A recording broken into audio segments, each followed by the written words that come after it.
আবু তালেব ৪৪ বছর মুহাম্মদুর রাসূলুল্লাহকে লালন পালন করছেন। ৪৪ বছর। বিয়ার খুতবাটা পর্যন্ত নিজে পড়ছেন। আম্মাজান খাদিজা রাদিয়াল্লাহু তাআলা আনহার সাথে যে বিয়ে হয়েছে আল্লাহ রসুলের, ওই খুতবা পড়ছে আবু তালেব। কিতাবে খুতবা আছে। ৪৪ বছর লালন পালন করছেন। হায় হায় হায়, কি কত বছর? আবু তালেবকে কেউ জান্নাতি বলে না, বলেন আপনারা? হ্যাঁ, আবু তালেব জান্নাতে যাবে না। বুখারী শরীফের রেওয়ায়াত। হ্যাঁ, শাস্তি কম দিবে, শুধু জুতা পড়ায় দিবে আগুনের। বুখারী শরীফে আছে।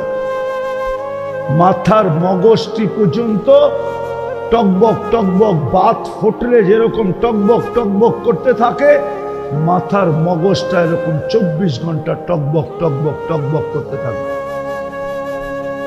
অথচ ৪৪ বছর লালন পালন করছেন দুজাহানের বাদশাকে, আল্লাহর একান্ত ঘনিষ্ঠ বন্ধুকে। কিন্তু আল্লাহর কাছে কোনো দাম নাই। রাজি? প্রস্তুতি নিতে রাজি? হ্যাঁ, নাইলে কিন্তু আফসোস করতে হবে। আল্লাহ একদিন বলবে, আমি আজকে শুনাইতেছি কোরআন, কালকে আল্লাহ কোরআন আমাদেরকে শোনাবে কিয়ামতের দিন। জান্নাত দেখাবে আর কোরআনের আয়াত শোনাবে। আরাযীতুম বিল হায়াতিদ দুনিয়া, তোমরা দুনিয়া পায়া, শিবপুর পায়া কি করে রাজি হয়ে গেলা? আমি তো জান্নাত নিয়ে তোমাদেরকে দিতে চাইলাম। আমি তো জান্নাত রেডি করলাম তোমাদের জন্য। আমার বন্ধুকে আইনা জান্নাত দেখায়া পর্যন্ত দিলাম, তোমরা জান্নাত সস্তা পর্যন্ত করে দিলাম, তোমরা জান্নাত ছেড়ে দিলা কি করে? আমরা যে যাত্রী, এটা প্রমাণ করে যারা চলে গেছে তাদের মাধ্যমে, নাইলে কবরবাসী লেখা হতো না। ওনারা যখন চলে গেছে তো আমরাও একদিন চলে যাব। এই হিসাবে প্রমাণ করে যে আমরা 100% যাত্রী। বিন্দু মাত্র এর ভিতরে কোনো ভুল নাই। আমরা সবাই কবরের যাত্রী। আর কবরের যাত্রার জন্য কোনো বয়সের দরকার নেই।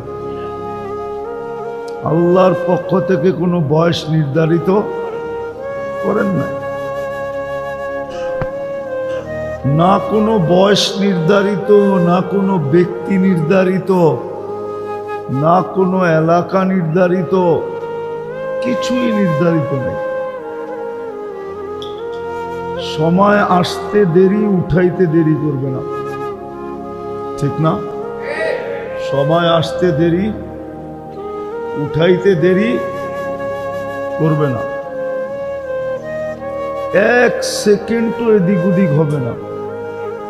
কুরআন এটাই বলে, লা ইস্তাখিরু সাআতান ওয়া লা ইস্তাকদিমুন। 1 সেকেন্ড আগেও না, 1 সেকেন্ড পরেও না। কিন্তু প্রশ্ন হলো, আমাদের প্রস্তুতিটা কতটুকু? চলেন, 2 দলের তো কোনো প্রস্তুতির প্রয়োজন নাই। বাচ্চা যতক্ষণ পর্যন্ত বালেগ না হবে, ওর কোনো প্রস্তুতির দরকার নাই। কলম ওর বিরুদ্ধে যায় না। আরেক দল হলো পাগল, কলম ওর বিরুদ্ধে যায় না। পাগলের কোনো প্রস্তুতির দরকার নেই। এই 2 দল ছাড়া আর আমরা যারা আছি, আমাদের প্রস্তুতি কতটুকু?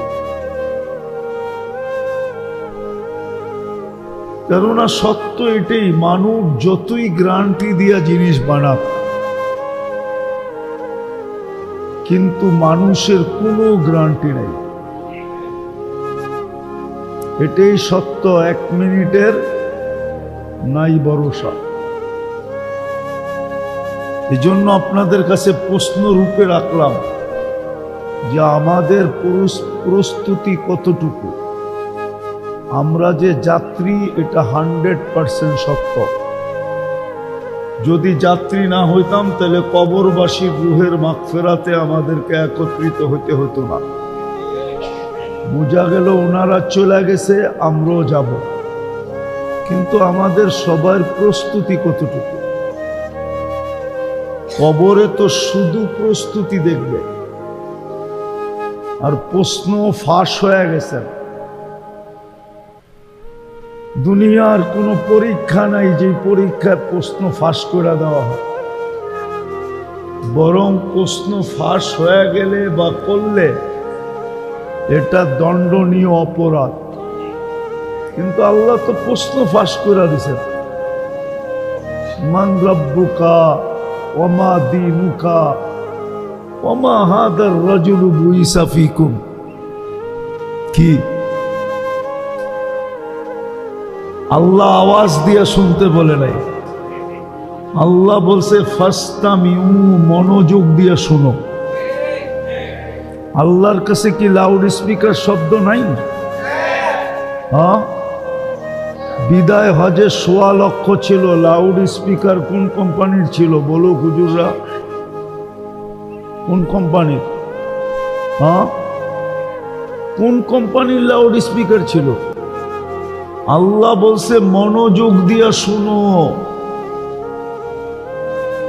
ফাস্তামিউ। দ্বিতীয় আল্লাহ বলছে আনসিতু, পরিবেশটাকে বিলকুল নীরব নিঝুম করে দাও। আর আপনি চান আওয়াজ দিয়া শুনতে। এটি চিনেন কি? এটার নাম হলো লিপ টাচ। এটা কানের জন্য বানাইছে, ওয়াজের জন্য না। ওই ওরে জিজ্ঞাসা করেন, এটার নাম হলো লিপ টাচ।